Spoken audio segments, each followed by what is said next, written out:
What's up, collectors and all Transformers enthusiasts? Today I want to finally be taking a look at Transformers Funko Pop Jazz.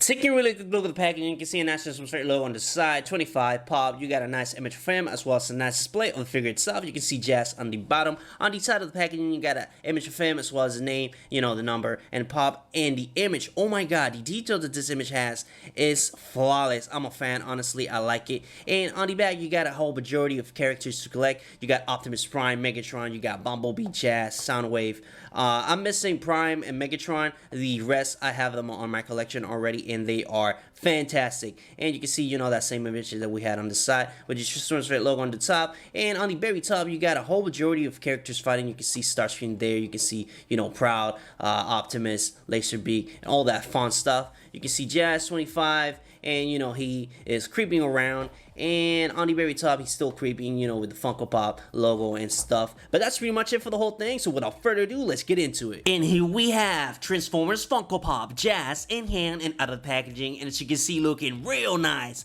So accurate to the 1986 movie representation as well as the G1 series. It blows my mind. Starting off with the sculpted in detail that this guy has. I mean, look at this. Just perfection. Just the accuracy that this guy has. Just so accurate to the G1 representation. It just, again, it blows my mind. Unfortunately, on Pinterest though, I had a couple of, I have one there and one there on the blue visor. I don't know if the camera can cut that.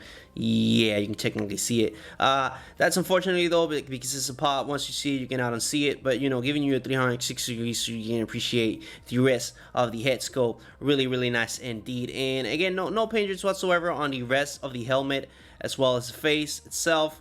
Only there on that blue visor there, but that again, that's unfortunate, but hopefully that's not gonna happen on your particular copy. But as you can see, moving on to the chest, it has a tiny little Autobot there. Autobot logo is so cute and so funny. You can barely see it, you can only see the half of it. But as you can see on the chest, you can see, the front of the vehicle mode as well as the front, headlights, and just the silver and the black just blends in really well with each other. As you can see on the very bottom, you can see the Autobot logo as well as, some blue and some silver and red. And again, it all goes really good hand in hand together. As you can see on the arm, you can see that nice sculpted in detail on the whole arm itself. So you can see the weapon itself. It's just so nice, so accurate, and I love it. Honestly, now that I'm seeing this gun, it makes me mad because on my 86 figure, I had a problem with it because it has a peg here, and this one, as you can see, it's just full on accurate. I don't know why. We're gonna jump right into that on a couple of seconds now. But as you can see, it even has, the door panels here as wings that, he had that on the G1 series,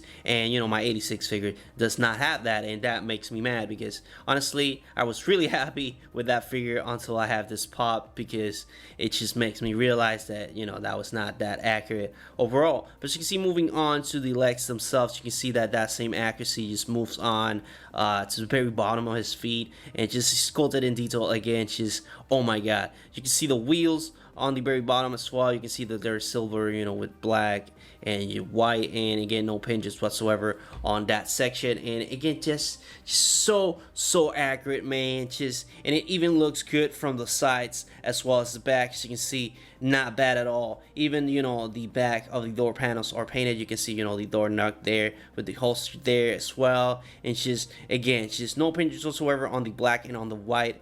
And it's just so nice. For comparison, here we have the 86 Jazz, so you guys can see what I'm talking about. So you can see he has no wings. You can barely see the pop ones because the head is so big, but as you can see those wings, that's what I'm talking about. Unfortunately, this one does not have that, so the pop wings on that regard. So technically the pop is more accurate than this guy. And for the weapon, let me go ahead and pop it so I can show you what I mean. As you can see on the weapon itself, you can see that it has a couple of pegs, I don't know why, on each side, and that throws the whole thing apart because it just breaks the accuracy. And as you can see on the pop itself, that doesn't have that because it's just full on accuracy, and that's what I like. As you can see, it's overall better. It just makes me want to pop it off and put it on the hands of the 86 Jazz.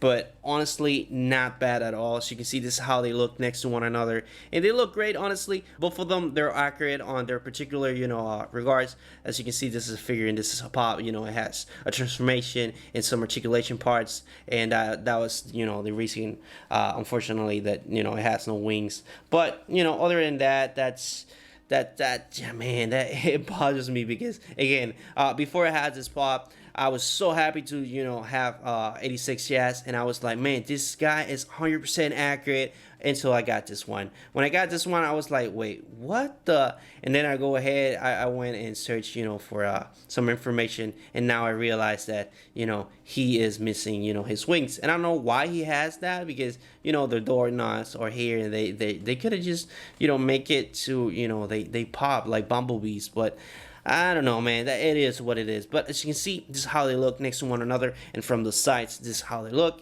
and from the back, this is how they look. And again, the pop just swings on every regard, because the pop itself is more and more accurate than this figure. But popping the weapon on and moving on to the other pops themselves, we have Soundwave and Bumblebee, so you guys can see how they look next to one another. Obviously, Soundwave is the bigger foe because it's accurate. Soundwave was the bigger foe on the G1 series, but as you can see, Bumblebee and Jazz are kind of the same size, and Bumblebee was a little bit smaller, but I'm not complaining. Just every single one of them looks amazing. As you can see, every single one of them has their their points on accuracy, and they all look good. Just how they look from the sides, really nice indeed. And this is how they look from the very back. And again, every single one of them looks great. Every single one of them looks accurate to the G1 representation, and I am so happy to own them.